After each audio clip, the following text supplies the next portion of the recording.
October 1 October दिनैहाय international day of ओल्डार पार्सनाव जोंनि दुलाराय बर' बैसोगोरा नोगोरारि आफाद इंराजिनिबा बे अल बड' सिनियर सिटिजेन्स फरामनिफ्राय सानसेनि हाबाफारि लानानै जोङो बेखौ खुंदों।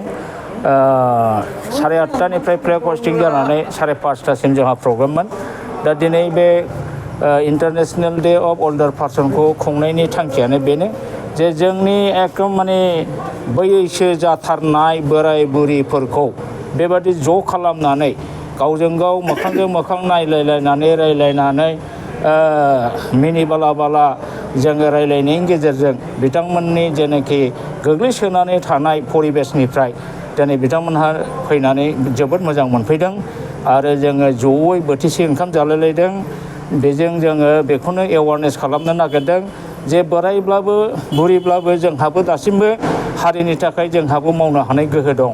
गोबां बोराय बैसोनि मानसिया मेथाइ खनदों आरोथ' मोसानाय प्रग्राम जुदि लानो हायोमोनबा मोजां जागौमोन, हायाखै। मेथाइखौ गोबां जोंनि बैसोगोराया खनबाय।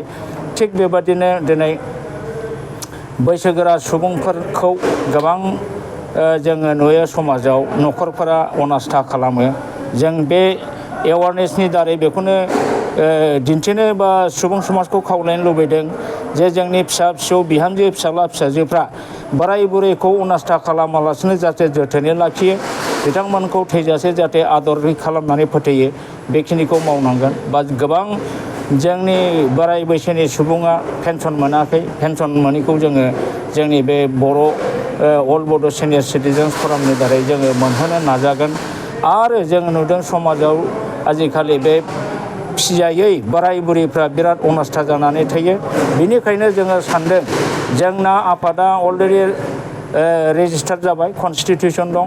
दा हा मोनाखै, जोङो मोनथ'वाखै। हा मोननाय लोगो लोगो जों बेवहाय 200 जनसो थाजानाय मोनसे बोराय बुरैनि हस्टेल जों बानायगोन आरो बेवहाय बै फिसाफोरजों फिजायै खुरमा गुस्थिजों फिजायैफोरखौ जोङो बे माने बोराय बुरैनि हस्टेलाव दोननानै बिथांमोनखौ आलो गोजोनै दोननायनि थाखाय जोंहा मोनसे माने गिदिर थांखि दङ। मा जिल्लानिफ्राय बाहागो लादों? दिनै बेवहाय जोंना दा जोंनि दुलाराय बर' बैसोगोरा नोगोरारि आफादा दासिम 7टा जिल्ला दङ। बाक्सा जिल्ला, सालबारि जिल्ला, ओमफ्राय बिजनि जिल्ला, चिरां जिल्ला, क'क्राझार जिल्ला, करबजरा जिल्ला, गासै 7टा डिस्ट्रिक्ट जोङो दंहा। 7टाबो दिनै फैजोबदों। प्रत्येक डिस्ट्रिक्टनिफ्राय 20निफ्राय 25-30 जनसिम फैदों।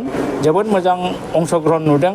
दा गसाइगाव जिल्ला दं, गसाइगावआवबो मोनसे गासै 7टा जायो। दा दिनैनि बे बिराद गाजा गोमजा बेवहाय रायजोफोरनि लैहोर लैहोर फैनानै जगदान खालामनायखौ नुनानै जोंहा मोनसे थुलुंगानाय फैदों दिनै जे जों गमामायै बे आफादनि दारै समाजनि थाखाय माबा मोनसे निस्सय इयुनाव मावनो हागोन। मोनसे नन पलिटिकेल अर्गेनाइजेसन, बेवहाय जिखुनु पार्टिनि मानसियानो बाहागो लानो हायो। बियो BJPनि जानो हागौ, बियो कंग्रेसनि जानो हागौ, बियो UPPLनि जानो हागौ, बियो BPFनि जानो हागौ। जायखिजाया राजनितिक हान्जायाव थानानै बेवहाय जोंनाव जइन लानो हायो, मेम्बारशिप लानो हायो, खामानि मावनो हायो। नाथाय जोंना नैबे मोनसे दंदेरो कनस्टिटिउसनाव जे हारिनि इसुफोरनि सायाव मालाबा गोनां जायोबा जों खोथा बुंगोन। जाय हान्जाफ्रा हारिनि गाज्रि मावगोन बेखौ जों मालाबा सोंखारियालासे थानो हानाय नङा, जों सोंखारिगोन, बे स्पष्ट। खिन्थु